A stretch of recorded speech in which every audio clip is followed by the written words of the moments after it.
오늘 혼란스러운 세상 속에서 진정으로 풍요롭고 빛나는 삶을 산다는 것은 무엇을 의미하는지 그 깊은 질문에 대한 답을 함께 찾아가려 합니다. 이 성찰의 여정을 시작하기에 앞서 만약 이 이야기가 여러분의 마음에 울림을 준다면 소중한 이들과 나누거나 좋아요를 통해 이 빛을 더 널리 퍼뜨려 주시길 부탁드립니다.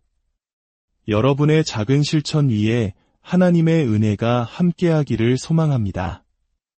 요한복음 10장 10절에서 예수님께서는 이렇게 말씀하셨습니다. 내가 온 것은 양으로 생명을 얻게 하고 더 풍성히 얻게 하려는 것이라. 이것이 바로 예수님께서 우리에게 주시는 약속입니다.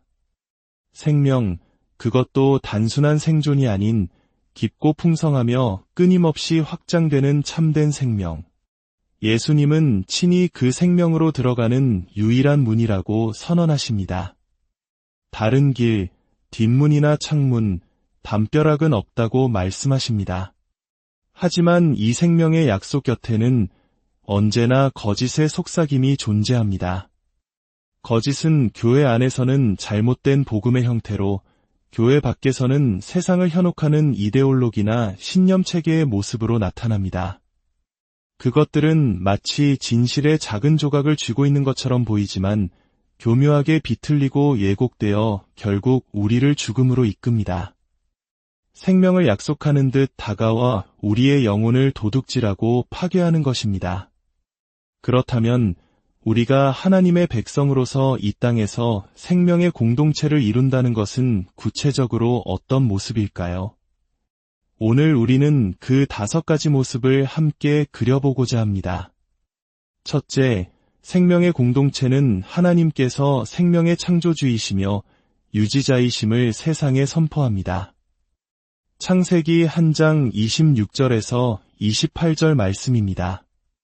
하나님이 이르시되 우리의 형상을 따라 우리의 모양대로 우리가 사람을 만들고 그들로 바다의 물고기와 하늘의 새와 가축과 온 땅과 땅에 기는 모든 것을 다스리게 하자 하시고 하나님이 자기 형상 곧 하나님의 형상대로 사람을 창조하시되 남자와 여자를 창조하시고 하나님이 그들에게 복을 주시며 하나님이 그들에게 이르시되 생육하고 번성하여 땅에 충만하라 땅을 정복하라 바다의 물고기와 하늘의 새와 땅에 움직이는 모든 생물을 다스리라 하시니라. 우리 하나님의 사람들은 무에서 유가 생겨났다는 비논리적인 주장을 단호히 거부합니다. 인간이 어떤 원시적인 수프에서 기어나와 개나 고양이와 동등한 존재라는 거짓말을 배격합니다. 대신 우리는 선언합니다. 우리 인간은 하나님의 형상대로 지음받은 특별한 존재라고 말입니다. 우리는 다른 어떤 피조물과도 비교할 수 없는 방식으로 하나님을 닮았으며 그 자체로 존엄과 같이 존중을 받을 자격이 있습니다. 사회적 지위, 민족, 출신, 우리가 겪는 어려움이나 장애와 상관없이 모든 인간은 동등하게 존귀합니다. 하나님께서 생명의 주관자이심을 믿는 우리는 아직 태어나지 않은 바다거북의 알은 소중히 여기면서 정작 어머니의 뱃속에 있는 작은 생명의 가치를 가볍게 여기는 세상의 모순을 거부합니다.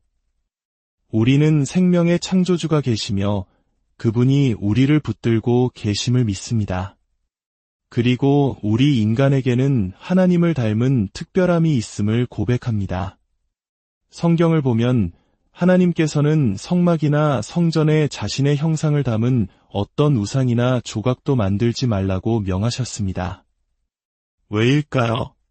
바로 우리 인간이 하나님의 형상 그 자체이기 때문입니다.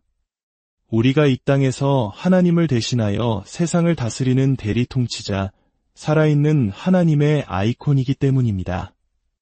둘째, 생명의 공동체는 태아부터 장애인, 그리고 죽음을 앞둔 노인에 이르기까지 모든 생명을 소중히 여깁니다. 하나님께서 귀하게 여기시는 모든 생명을 우리도 귀하게 여깁니다.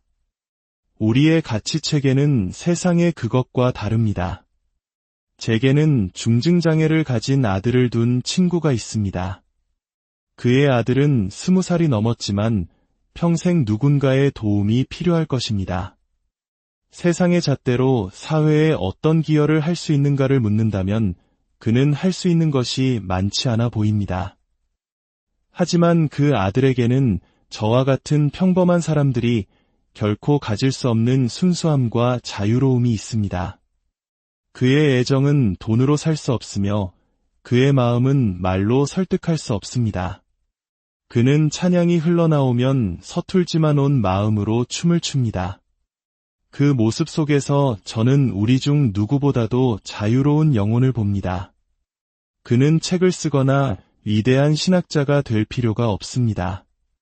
그 존재 자체가 하나님의 형상으로 지음받은 걸작이며 진리와 아름다움, 선하심을 보여주는 살아있는 증거입니다. 우리는 아직 태어나지 않은 생명의 가치를 믿습니다. 그래서 어린 나이에 부모가 된 청소년들을 돕고 그들이 필요로 하는 모든 것을 지원하며 곁을 지킵니다. 단순히 기저귀 몇 개를 쥐어주고 행운을 비는 것이 아니라 내가 우리를 필요로 하는 한 언제까지나 함께할게 라고 말해주는 공동체가 되어야 합니다. 또한 우리는 죽음을 멀리하려 하지 않고 그 간격을 좁히려 노력합니다. 현대 사회는 우리에게 죽음이라는 현실을 잊게 만듭니다. 사랑하는 이의 마지막을 지켜보고 그들의 몸을 직접 씻기고 묻어주던 과거와 달리 이제 우리는 죽음을 보이지 않는 곳으로 밀어냅니다. 물론 요양원에 부모님을 모시는 것이 최선의 선택일 수 있습니다. 하지만 그 동기가 단지 죽음을 보고 싶지 않아서라면 우리는 방향을 바꿔야 합니다. 생명의 공동체는 태아와 장애인, 그리고 죽음을 앞둔 이들 모두가 함께하는 안전한 피난처가 되어야 합니다. 우리는 이곳에서 모든 생명의 주기를 소중히 여기고 축하하며 경이로움을 느끼고 하나님께 감사해야 합니다. 셋째, 생명의 공동체는 상처받고 고통받는 이들이 희망과 돌봄을 얻는 안식처가 됩니다. 인간 영혼의 가장 근본적인 문제는 하나님과의 관계가 깨어진 것입니다. 이는 오직 예수 그리스도의 십자가 공로를 통해서만 회복될 수 있습니다. 그래서 우리는 언제나 괜찮지 않아도 괜찮다고 말해주는 곳이 되어야 합니다. 갓난아기가 태어난 집인을 소란스럽고 어질러져 있듯이 새로운 영적 생명이 계속 태어나는 교회는 언제나 조금은 정돈되지 않은 모습일 것입니다. 갓난아기는 세상에서 가장 이기적인 존재입니다. 오직 나, 지금 당장을 외치죠. 하지만 좋은 양육을 통해 그 아이는 성장합니다. 우리 공동체도 마찬가지입니다. 영적인 갓난아기들이 계속해서 태어난다는 것은 이곳이 살아있다는 증거입니다. 우리는 상처 입은 이들을 향해 환영하는 자세를 가져야 합니다. 설령 그 상처가 그들 자신의 어리석음 때문에 생긴 것이라 할지라도 말입니다. 주님께서 우리를 찾아오셨을 때 우리는 가장 좋은 모습이 아니었습니다. 성경은 우리가 아직 죄인 되었을 때에 그리스도께서 우리를 위하여 죽으셨다고 증언합니다. 그러므로 생명의 공동체는 지치고 무거운 짐 진 자들아 다 내게로 오라. 내가 너희를 쉬게 하리라는 예수님의 초대를 열정적으로 전하는 곳이 되어야 합니다. 우리는 이렇게 외쳐야 합니다. 이리 오십시오. 당신이 스스로 망가뜨렸을지라도 여기 당신을 위한 자리가 있습니다. 중독으로 고통받고 있나요? 이곳에서 치유와 자유를 경험할 수 있습니다. 넷째, 생명의 공동체는 우리가 속한 더 큰 지역사회의 안녕을 위해 헌신합니다. 하나님께서는 우리를 바로 이곳, 지금에 두셨습니다. 이는 한국의 전통적인 우리 문화, 즉 나만이 아닌 공동체 전체를 생각하는 마음과도 깊이 맞닿아 있습니다. 예레미야 선지자는 포로로 잡혀간 하나님의 백성에게 이렇게 말했습니다. 너희는 내가 사로잡혀가게 한 그 성읍의 평안을 구하고 그를 위하여 여호와께 기도하라. 이는 그 성읍이 평안함으로 너희도 평안할 것임이라 우리가 사는 도시의 평안을 구하십시오. 여러분이 사는 바로 그곳에서 선한 일을 하십시오. 가장 쉬운 것부터 시작할 수 있습니다. 바로 이웃을 아는 것입니다. 저녁 식사를 조금 더 넉넉하게 준비해서 이웃을 초대하고 도움이 필요한 이웃의 일을 함께 거들며 관계를 시작할 수 있습니다. 혹시 소그룹에 속해 있다면 지역 학교의 선생님 한 분을 입양하여 그들을 응원하고 지원하는 것은 어떨까요?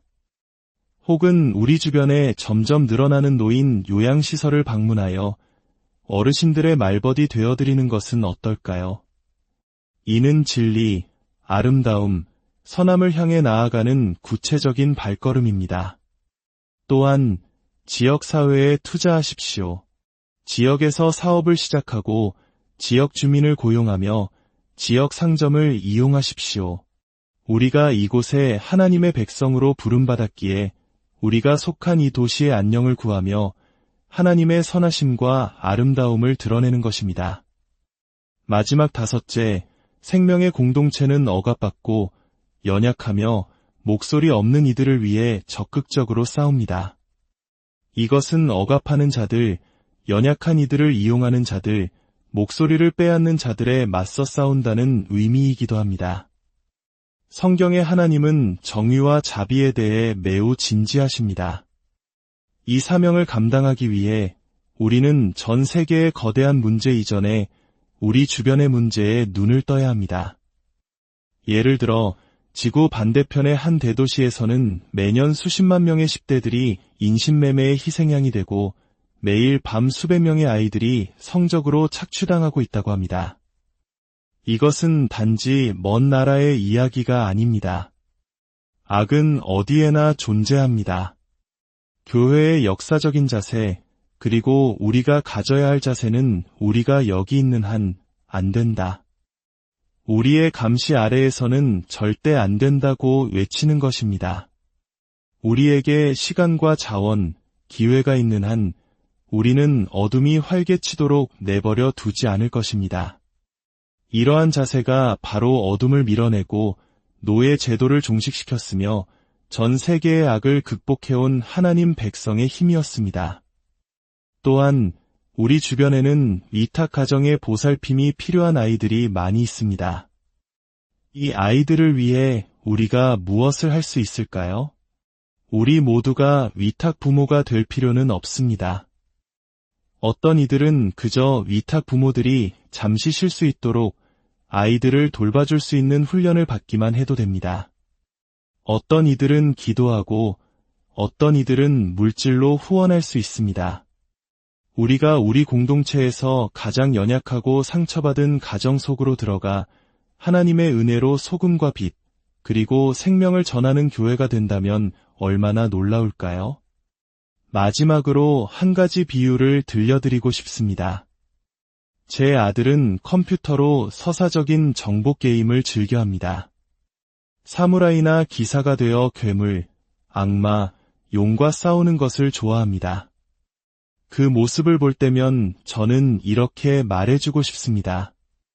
얘야, 너는 그걸 현실에서도 진짜로 할 수 있단다. 보이지 않는 영적 세계에서 너와 나는 파멸의 신과 싸우고 그를 정복하도록 부름받았단다. 물론 비디오 게임은 즉각적인 쾌감을 주지만 왕을 섬기는 길고 더딘 여정은 때로 그렇지 않을 수 있습니다. 하지만 바로 이 순간 여러분 앞에는 빛과 생명으로의 초대가 놓여 있습니다. 어둠의 왕국은 우리가 깨어나지 않기를, 절망적이라고 믿게 만들기를, 우리 자신의 문제에만 골몰하느라 눈앞에 추수할 밭을 보지 못하기를 간절히 바랄 뿐입니다. 여러분이 빛과 생명을 따라가는 방식으로 살기 시작한다면 어떤 일이 일어날까요? 거창한 일이 아닙니다. 이웃을 알고 저녁 식사에 초대하고 우리가 할 수 있는 최선을 다해 아름답고 진실하며 선한 것들을 만들어내는 것입니다. 우리가 머무는 이곳에서 이 시대에 하나님의 영광과 우리의 기쁨을 위해 빛과 생명의 공동체로 살아간다면 상상해 보십시오. 얼마나 놀라운 변화가 시작되겠습니까? 이제 곧 집으로 돌아가실 겁니다. 그 거리, 그리고 내일 출근할 그 직장을 바라보며 이렇게 다짐해보면 어떨까요? 나는 이곳에 빛과 생명을 위해 존재한다. 함께 기도하겠습니다. 아버지 하나님, 이 자리에 모인 당신의 귀한 아들딸들을 예수님의 이름으로 축복합니다. 이들이 빛과 생명의 공동체로서 자신이 서 있는 자리에서 무엇을 할 수 있을지 구체적인 발걸음을 깨닫게 하여 주시옵소서. 당신의 자비와 사랑에 감사드립니다.